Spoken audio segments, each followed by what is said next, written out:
Okay, balik po tayo. Here's the text, 0936-573-4233. Sir, good PM. Ako po ay nanonood ngayon sa inyo. Ako po ay taga Zamboanga, Sibugay. Kami po dito ay nagpapasalamat sa martial law dahil safe kami ng mga civilian. Now, I've heard that quite a few times na there are certain areas na nagkakaroon ng katahimikan. Yes. That is Okay.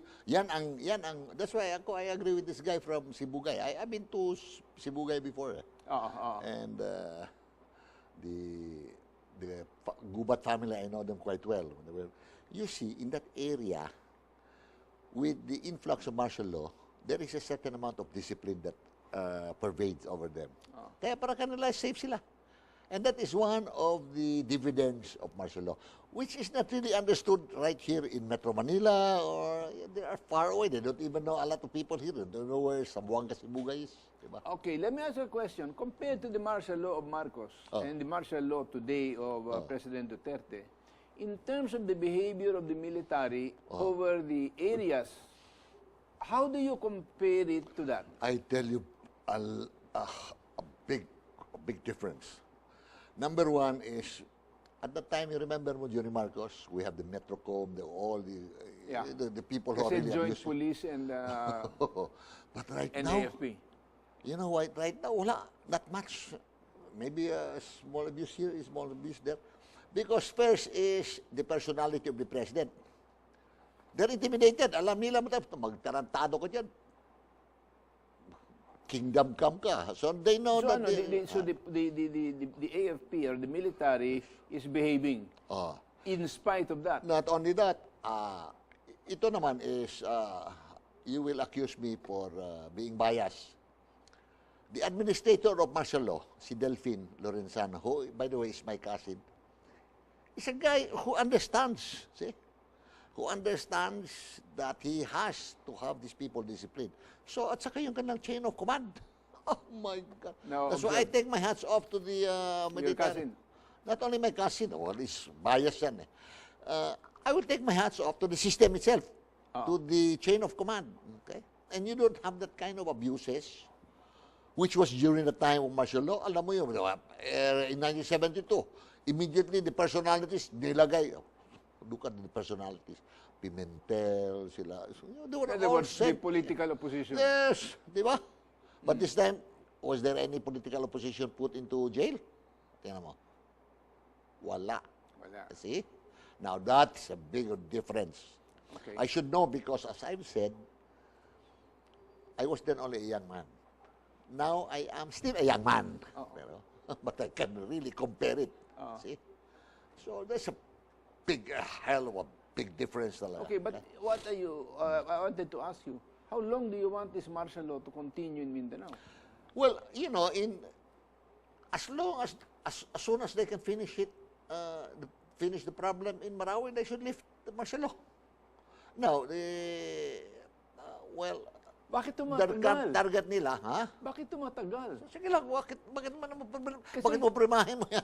Wala Kasi namang, conflicting what's come out in the papers. 500 square meters na lang natitira. Tapos ngayon naglabas ang maski AFP pang ng matagal. statement. So, what's the difference? 10 hectares. Oh, wala na mga abuses ng martial law eh. So if it goes up to the end of the year, it's okay. What I'm saying only is solve the problem. And that is why martial law is there to solve the problem. Once the problem is solved, okay, good. Pero ngayon, they are trying to solve the problem, at least in Marawi, in that small area. So the decision with Duterte was good because it did not spill over to the other cities. Okay? So even in Iligan, that's the next city to Marawi. So what I'm saying is that walang spillover. Okay? Well, If they can solve that right now in Iligan, in Marawi, no, look, we are not military people. Kailangan nilang ma-interdict ang area ng Marawi para hindi makapasok Kaya nga, ang that's what I think additional fighters and weapons. I think that's what they're doing well. You and I are not military people. We are lovers. We are civilian lovers. Sorry. But we don't know anything about military tactics and kung ano, di ba? Let's leave it to the professional. Yan ang problema eh. Kung ang yung mga, especially the people who think that they're better than military, kidada na ngayon, di ba? Yeah, but Let the issue there professionals is, do it. the issue here is results eh. Ang problema kasi naging, part of the problem there is they promise too much too soon. Yes, yun lang. Yun lang. Yun Even ang the naging president, problema. that is one of the, I would say, the weakness of the president. The president, remember, when he says, I will solve the drug problem in 6 months, when he was still, Una sabi niya, 1 month. no, hindi naman. Tapos 6 months. No, he said, 3 I will months, solve it in 6 6 months. And then Ngayon, after end that, of his term. then after Hindi that, pa daw solved. after that, nakita niya na, malaki pala ito. Problema na ito. So, he readjusts himself. So, that is the nature of the beasts. Okay? Alright, 0912-930-1677 from June, Mountain Province. Para sa akin, gusto ko ang martial law para mawala ang drugs at terrorists. Well, the drugs have not disappeared. I don't know if, para sa akin, drugs has many components. We have Exactly. And you cannot do it simply by pursuing the user or the pusher. Yes, because the user pusher, you have what we call rehabilitation.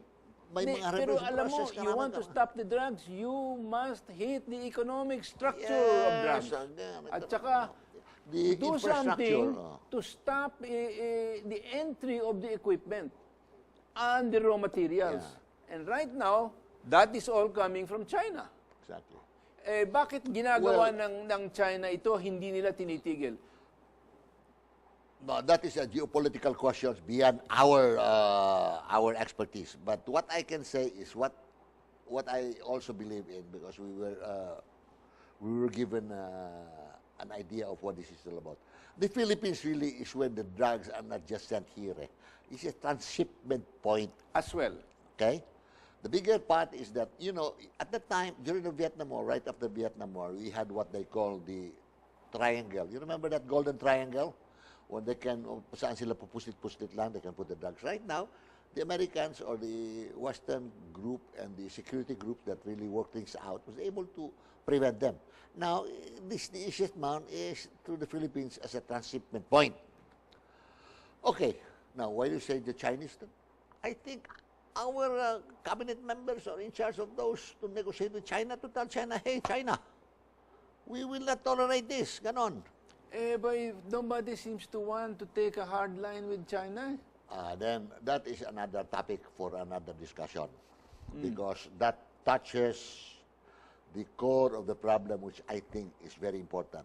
The core of the president being in control, in total control of his presidency. I will write maybe a column about that later on. But that's another problem to consider.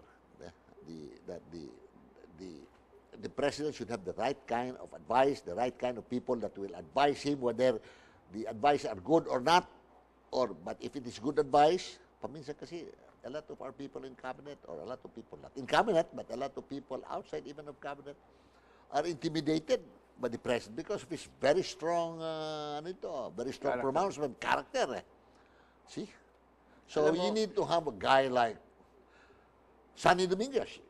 One guy that guy is not intimidated. We have, I think, Delphine. We have si Ernie Abella. These are the people who can tell the president the truth. Pero kung sila lang, di ba? Importante yung kayo lang magsalita. So these three are some of the people, I think, who can tell the president the truth without being intimidated. Okay? Beyond that, well, I'm not privy to the office of the president. I don't have access to the president. Frankly, I don't have access to the president. Okay? I have access to some of the people who have access to the president, third hand, but not directly. Yeah, of course.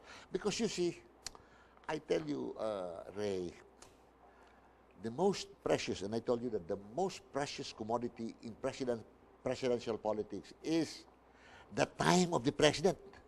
And the time of the president has to be hoarded and then surreptitiously given out. Wisely. Wisely. You cannot just allow every Tom, Dick, and Harry, every barkada to have access to him. Kaibigan ko president, they call Bongo, and they have access to the president. The president no longer has time to discern. He has to be given time to discern and to think things through. Think through, so he has to have a moment of, kagaya sa atin, moment Reflection. of reflection. Okay? And you're God-fearing. Then perhaps try to relate that. I don't know if Duterte is God-fearing, but as you said, you have different values. But I know your values. See, you have to think in terms of your relationship with God. Siguro ganun ang importante. Time to reflect and discern. But if you have what every Tom, you know Dick, and another Harry, word ha? for that? Ano? Godly wisdom. Oh, godly wisdom. I will agree with that. But if you allow all your friends, all your people who think that they know the president, yung mga tsukaran, access, my God, you dissipate and you waste the time of the presidency. Okay? Alam mo, that is part of growing up on the job eh. Kaya nga, but this is only 1 year. Sa unang taon, nagbabayad ka dyan ng mga utang eh, ha? So, sometimes access is what is Access used to is pay. a payment. Access is political payment for the help you did during campaign. Okay. So, kasi dito, it is normal na yung mga taong nakapaligid o sumuporta kay Presidente, gusto nilang, they like the feeling na malakas ako kay boss. Yan nga. Kaya ko kausapin ito at I can ask him to do certain things. But there is always a limit to that. I think that's what you're trying to say. I'm trying to say that. And the president has got to be the one to establish those parameters and those limits. Not only that, he has to have a chief of staff. I've always been saying that. He has to have a chief of staff, a sort of a gatekeeper. Okay? A gatekeeper that must, And that's in addition to the executive secretary. Well, Ibang trabaho ng ibang trabaho ng executive secretary, secretary. but you have to have a chief of staff. I will call him the president's bastard. Yan ang importante yun. Who can tell the people, oy, sorry ha, the president is so busy now, he cannot see you. And also tell the president, Mr. President, he's the guy who wants to talk to you, but I ask him what he wants, he doesn't tell me, so I'm not giving him access to you. But if he will tell me, then I will pre-process and give to you. So you have time to think this through. See? That's the gatekeeper, which is the chief of staff, yung tawagin dyan. Okay? Yan ang aking, this is the way how I assess the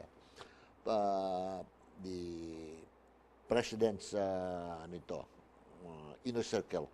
And in order to do that, he has to have really good people, good advisor, people who can stand up to him. Okay. Let's expand the topic a little bit further. Okay. Are you in favor of declaration of martial law throughout the country? No. Throughout the country, Throughout the country. there is no need for that. Okay. I'm not in favor because there is no need for that. But if you're telling me so many communities now are peaceful because of martial Just law. because in Mindanao, we're in Mindanao. But that is not, that's just what we call temporary solution. Martial law is not a panacea. Okay? Because after all, after some time passes, even those gains may be lost again. Yes, you may be lost again. So for the whole Philippines, there is no need for it. Okay. So why should you? I'm not supporting it. But for Mindanao, maybe at the end of the year, tama na yan. Or lifting in certain parts. Lifting parts. Let's say, like in Davao, lift it in Davao. Wala namang kuwan talaga. Oo, yung ibang mga areas na wala namang evidence of any But kind then, of... as I've said, since Ray, okay, we are not privy to the presidential politics. We are not privy to the things happening up there. So the most we can do is just kuro-kuro lang tayo, di ba? Well, that's because we don't participate in the political aspect of it. But even as private citizens, you are able, and we have to be able to assess what's going on, because dito kanga nila we provide critical support. Yeah, critical support. Hindi naman question ito na basta't sinabi ni Presidente, ganun na lang. Yeah. So and that causes people, huwag ka na mag-isip. Ngayon, pag-iisipin ko kayo, alam niyo kung bakit? Meron tayong ilang reminder. So please, makinig muna tayo doon. Yeah, totoo yan.